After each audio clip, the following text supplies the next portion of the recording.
तो जो ही emitter plate पे लाइट पड़ेगी तो लाइट के पड़ने से यहाँ से इलेक्ट्रॉन्स निकलेंगे, तो वो इलेक्ट्रॉन जाएंगे कलेक्टर प्लेट की ओर। कलेक्टर प्लेट पे जो ही वो जाएंगे तो यहाँ से हमारे जो सोर्स होगा उसकी तरफ वो ग्लो ऑफ होगा, जिस वजह से एमिटर में रीडिंग आएगी। तो हम आगे बढ़ते हैं, तो आगे बढ़ने से पहले यहाँ पर हम कुछ देखते हैं। तो यहाँ पर जो इलेक्ट्रॉन्स एमिटेड हो रहे हैं उनको हम एक स्पेशल नाम देते हैं, that is called photo electrons. अब पर यूनिट टाइम में कितने फोटो इलेक्ट्रॉन्स निकलते हैं उसको हम कहते हैं करंट, उसको हम कहते हैं करंट। अब जो है मेन इंपॉर्टेंट थिंग जो है जो आपने याद रखनी है वो है फैक्टर्स इफेक्टिंग फोटो करंट, यानी फोटो करंट किन चीज़ों से बढ़ता है या घटता है। अब हम इसके बारे में बात करते हैं। तो मेनली जो फैक्टर्स हमारे पास होते हैं, first is called intensity, second is called frequency, third one is called potential and fourth one is called wavelength.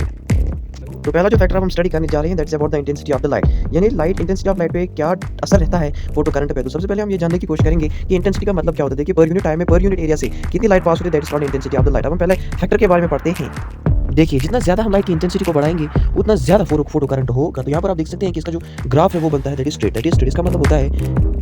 इसका मतलब होता है जितना ज़्यादा लाइट की इंटेंसिटी बढ़ाएंगे उतना ज़्यादा फोटो करंट होगा। तो पहला फैक्टर हमने डिस्कस किया that was all about the intensity of the light. तो इससे हमने ये कंक्लूजन हासिल किया कि जितनी ज़्यादा लाइट की इंटेंसिटी को बढ़ाएंगे उतना ज़्यादा फोटो करंट होगा। तो पहला factor that is intensity of the light. Second factor that is potential. तो हमने पढ़ा कि हमारे पास एक कलेक्टर होता है, एक एमिटर होता है। विद रिस्पेक्ट टू एमिटर हमारा जो कलेक्टर होता है वो पॉजिटिवली चार्जड होता है, यानी यहाँ पर आप देख सकते हैं कि ये जो हमारा एमिटर है ये पॉजिटिवली चार्जड होता है। क्या होता है बेटा, पॉजिटिव चार्ज होता है विद रिस्पेक्ट टू कलेक्टर। ये क्या होता है, ये पॉजिटिव होता है, और ये कलेक्टर क्या होता है, ये नेगेटिव होता है विद रिस्पेक्ट टू एमिटर। तो पहला पॉइंट हमने यहाँ पर डिस्कस किया कि विद रिस्पेक्ट टू एमिटर ये जो कलेक्टर होता है ये हमारा पॉजिटिवली चार्जड होता है, यानी इसके पास पॉजिटिव पोटेंशियल होता है। और with respect to emitter sometimes ये जो कलेक्टर होता है ये नेगेटिवली चार्जड होता है, जिसकी वजह से या इसका जो कलेक्टर का जो दैट इज पोटेंशियल जो होता है that is about the negative potential. अब क्या होता है कि photo current increase in the positive potential. जितना ज्यादा हम पॉजिटिव पोटेंशियल को बढ़ाएंगे उतना ज्यादा तो फोटो करंट बढ़ेगा, लेकिन तब तक बढ़ेगा जब तक एक सैचुरेशन वैल्यू आएगा। यानी इसका मतलब होता है कि फोटो करंट इंक्रीज होगा नेगेटिव पोटेंशियल को बढ़ाने से, यानी जितना ज्यादा नेगेटिव पोटेंशियल बढ़ाएंगे फोटो करंट डिक्रीज होगा तब तक डिक्रीज होगा जब तक कि जीरो नहीं होगा। तो यहाँ पर हमें एक पॉइंट मिलता है कि नेगेटिव पोटेंशियल कितना मिनिमम पोटेंशियल होना चाहिए, कितना मिनिमम नेगेटिव पोटेंशियल होना चाहिए जिसकी वजह से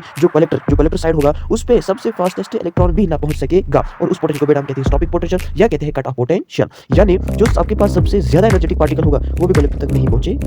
जो नेक्स्ट पॉइंट आपने याद रखना है, आपने ये याद रखना है कि जो हमारा पोटेंशियल होता है ये independent of intensity of light होता है, यानी अगर आप लाइट की इंटेंसिटी बढ़ाओगे भी तो इस पोटेंशियल पे कोई असर पड़ता नहीं है। नेक्स्ट पॉइंट क्या होता है, अगर ये लाइट इंटेंसिटी ऑफ लाइट पे डिपेंड नहीं करता है तो किस चीज पे डिपेंड करता है, और जिस चीज पे डिपेंड करता है that's called frequency of the light. तो यहाँ से आपके नीट एग्जाम में यानी कॉम्पिटिटिव एग्जाम्स में क्वेश्चन तो डेफिनेटली पूछा जाएगा कि यहाँ से जो इलेक्ट्रॉन निकलेगा उसकी मैक्सिमम काइनेटिक एनर्जी क्या होगी, यानी मैक्सिमम काइनेटिक एनर्जी हम यहाँ से लेंगे क्योंकि उसका क्या होगा, उसका इलेक्ट्रॉन वो उसका वगैरह होगा। तो यहाँ से पोटेंशियल जो होगा वो उसकी जो वैल्यू होगी वो होगी maximum kinetic energy divided by E. E क्या है, इलेक्ट्रॉन। तो इसकी स्टॉपिंग पोटेंशियल की जो है एक्चुअल फार्मूला है।